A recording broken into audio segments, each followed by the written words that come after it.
They were enforcing rules at our store that weren't even actual rules. And so I reached out when I found out that our store was unionized, and they told me, like, yeah, that's the result of union busting. They do not want you guys to know what you have as your right. Are you on? Which side are you on? So Starbucks Workers United, Adam was talking about unions that have that are really leading the labor movement with vibrance and interesting campaigns. I think Starbucks Workers United is obviously going to be one of those campaigns in the last 2 or 3 years, having organized 10,000 workers at hundreds of stores, including 2 in Alabama, where workers unionized a long time ago now, in Birmingham and Scottsboro. Now joining them, a 3rd store in Alabama, the Huntsville location off of University and the Parkway, has filed for a union election. Their election will be coming up soon. One of their baristas was going to be trying to join us this morning, but Naomi Wilson from Birmingham is also on. Naomi Wilson from the Birmingham store, and I do think that Briar Wolf is on now. So Naomi and Briar, welcome to the Valley Labor Report. Really appreciate y'all taking the time to talk to us.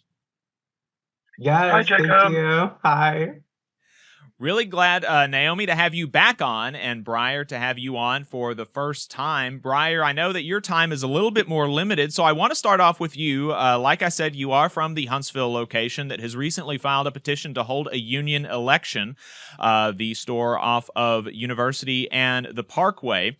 Can you tell us what made y'all, pull the trigger, so to speak? It's been a while since the Starbucks Workers United campaign kicked off, and so what made y'all want to unionize at this time?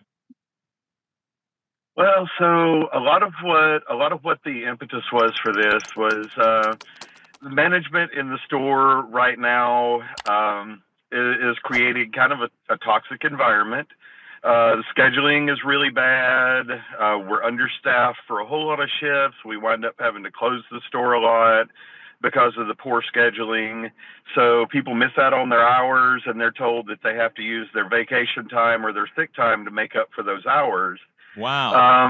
And also one of the management staff is consistently misgendering transgender partners and kind of creating an uncomfortable and hostile feeling work environment for us here. Yeah, that's really frustrating. I mean, especially the idea that, if management closes the store, I mean, obviously you haven't even had an election yet, so you're obviously not striking, right? So the idea that management is going to close the store and then say you have to use your paid leave to make up for these hours is a very, very frustrating, that would be very frustrating. And so I can imagine that would make you want to unionize and have some level of stability and control over these sorts of things, over the place where you spend, the majority of your waking life. And so how are your coworkers feeling after having filed for an election? The attitude and the mood around the store has actually changed a lot. It's a lot more positive now. People are more upbeat because they can kind of see that proverbial light at the end of the tunnel. That there are things happening. There are things that can change, and that we as a combined unit, we could make a difference. We can make them listen to us. Because one person stepping up and saying this, and another person stepping up and saying that, a lot of people have wound up fired because of it. So as a group, they can't fire us all. If we all step up and say, "Hey, we're tired of this. We don't want to be treated this way anymore." And now, hey, look, we're legally protected now. You can't treat us this way anymore. That's going to be great. Our election's coming up May 12th. There'll be 2 sessions, one in the morning and one in the afternoon on May 12th. And after that, we're really looking forward to trying to make some big changes around here. Yeah, absolutely. How has management reacted since you filed for the election? We have had one session where one of the management team pulled people to the side and talked to them. can we understand your concerns? What made you feel like you needed to do this? And just, mm, they haven't said or done anything that would violate any kind of rules or anything like that, but you get the feeling. Right.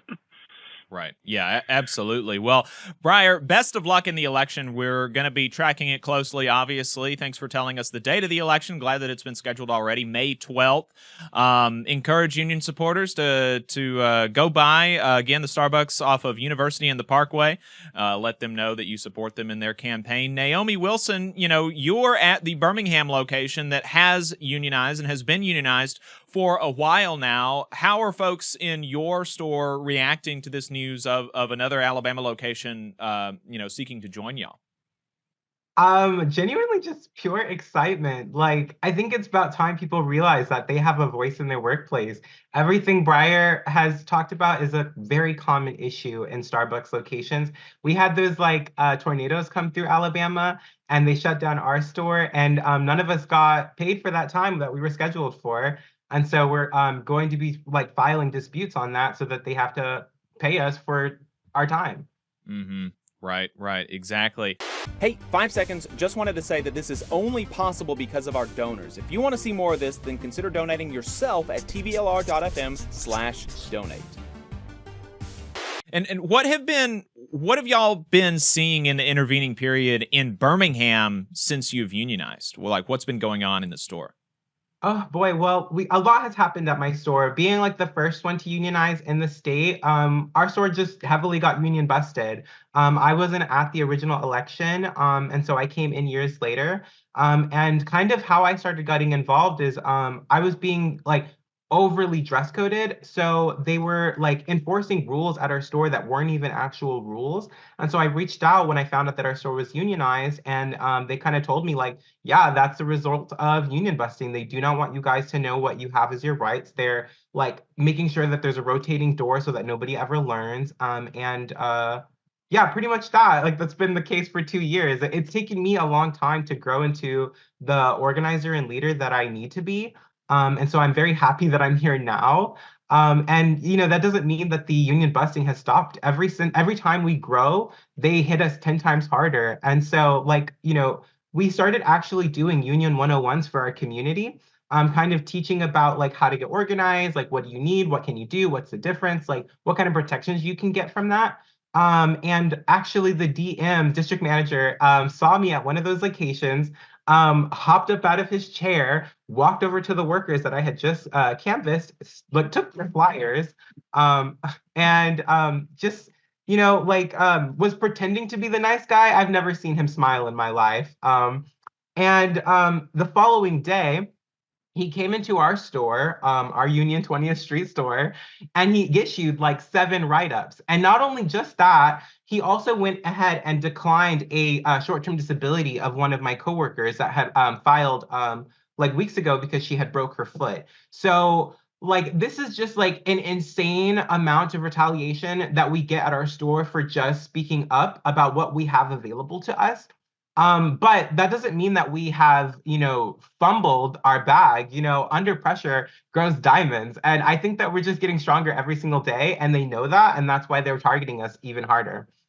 Absolutely. You mentioned the dress code that you said was being more rigorously enforced at the Birmingham store maybe than it otherwise would have been. Starbucks recently announced a new dress code for workers across the country. Now, legally, this should not be enforced at the union Starbucks locations because you're supposed to have status quo until bargaining concludes, and that would include the Huntsville store because status quo is supposed to begin from the time that you file an election.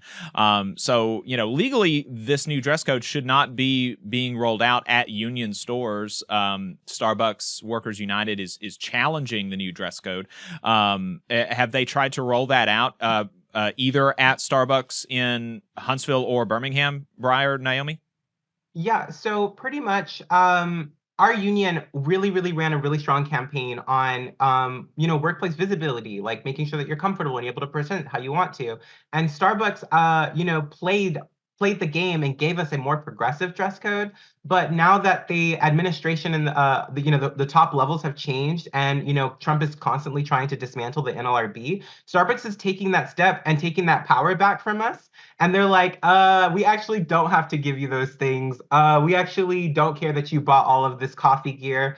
Those are all now void. You can only wear black. And it's a pressure campaign to make people want to quit and keep that door revolving so that we can't grow strong union stores. I think now is the time more than ever to recognize that you can't win anything unless it's in a contract with Starbucks.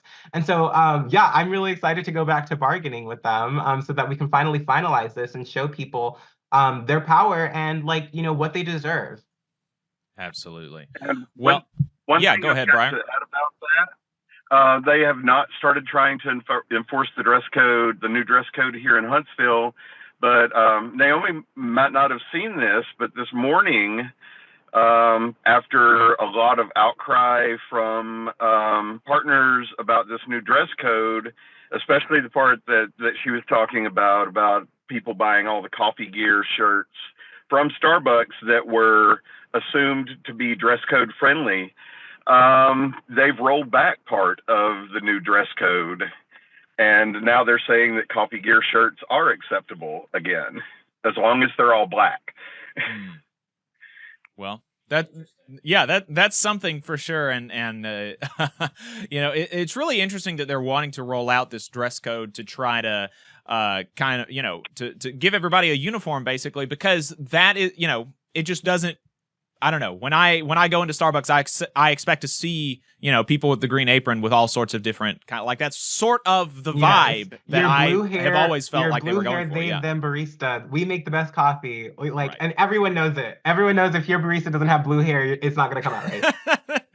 That's right. Yeah, and especially talking about the blue hair stuff. I mean, after all these planes have been flying out of the sky, I don't know that I'm comfortable flying with any pilot that doesn't have at least 4 pronouns. I mean, this is becoming a real difficult sort of environment. So, yeah, I really appreciate the Starbucks Workers United campaign. It means a lot to me as a unionist what y'all are doing, to see the kind of power that you're trying to build and that you are building against really tough odds. And I appreciate you sharing, keeping it real about the conditions you're facing, but keeping the hope alive that, by coming together, you are stronger and you can fight back and you can win. So just know that there are a lot of us out here pulling for you, cheering for you, and really inspired by the leadership you're showing. And so really hoping to see a win in May in Huntsville will be great for all of us union folks in North Alabama to be able to frequent that store. And, I want to just, send my solidarity and support to those of y'all in Birmingham. Anything that we can do in the community to support y'all, we've got your back. Yep. Can I actually say real quick? Oh, yeah, wait, go ahead. Our big call to action right now is actually to support our coworker who has been denied short-term disability. We have filed a dispute with that with Starbucks corporate, and it just takes some time. So you can find their GoFundMe link on our Starbucks Workers United BHAM page. It's SB Workers United BHAM. If you can't donate, please just share it. We need eyes on it. She got screwed over super hard by the company, and this is just unfair retaliation. I think this is a prime example of how they put profits over people. They don't even take care of their own people in the store. So we're here to do that. We got us. That's all. Thank you. Briar Wolf, Naomi Wilson from the Huntsville and Birmingham Starbucks, respectively. Thank you so much for taking the time. I appreciate it. Thank y'all. Yes, thank you. Bye. You just saw a clip from the Valley Labor Report. We are live every Saturday morning from 9:30 a.m. till 12:30 p.m. And we pride ourselves on keeping all of our content free to everybody so that we can talk to as many working folks as possible. If you support the work that we're doing, you think that it's important, you think that it's good, then consider making a monthly contribution to the project, and you can do that on our website, tvlr.fm.